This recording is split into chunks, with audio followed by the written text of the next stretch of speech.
Pratap Sarnaik foundation आणि संस्कृती युवा प्रतिष्ठान आयोजित संस्कृतीची दहीहंडी विश्वविक्रमी दहीहंडी उत्साहात साजरी करण्यात आली। पहिले 10 थर रचत कोकणच्या नगर राजा गोविंदा पथकाने या ठिकाणी विश्वविक्रमाची नोंद केली। त्यांना 25 लाख रुपयांचं पारितोषिक जाहीर करण्यात आलं होतं।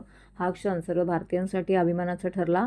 9 थरांपासून 10 थरापर्यंतचा प्रवास या ठिकाणी गोविंदा पथकासह नागरिकांना पाहायला मिळाला। यापूर्वीही संस्कृती युवा प्रतिष्ठानच्या मंचावरती 9 थरांचा विश्वविक्रम घडला होता।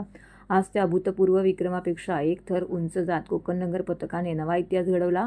परिवहन मंत्री प्रताप सरनाईक गोविंदा हा महाराष्ट्राच्या संस्कृतीचा आत्मा आहे। 10 थरांचा विक्रम ही केवळ ठाण्याची नव्हे तर संपूर्ण देशाची शान आहे। खेळाडूंनी आपल्या परंपरेला आधुनिकतेला जोड देत देशभरात आपला ठसा उमटवला आहे। शिवसेना प्रमुख स्वर्गीय बाळासाहेब ठाकरे, स्वर्गीय आनंद दिघे यांची परंपरा आम्ही पुढे नेलेली आहे। आजचा क्षण हा अत्यंत गौरवाचा आहे। संस्कृती युवा प्रतिष्ठान अध्यक्ष, युवासेना कार्याध्यक्ष पूर्वेश सरनाईक यांनीही आपलं मनोगत व्यक्त केलं। यापूर्वी आमच्या मंचावरती 9 थरांचा विक्रम झाला होता। आज 10 थरांच्या नव्या उंचीवर पोहोचल्याचा प्रचंड अभिमान आहे।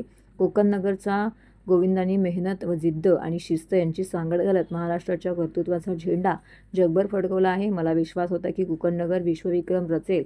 माझा हा विश्वास सार्थ ठरला।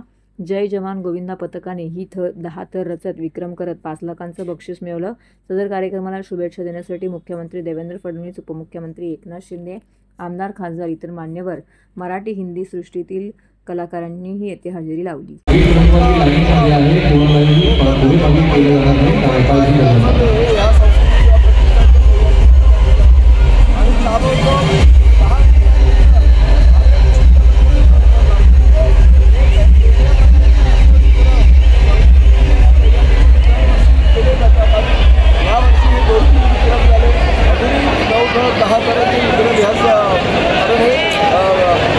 होईल याची मला खात्री वाटते। पवित्र मैदान आजपर्यंत गेल्या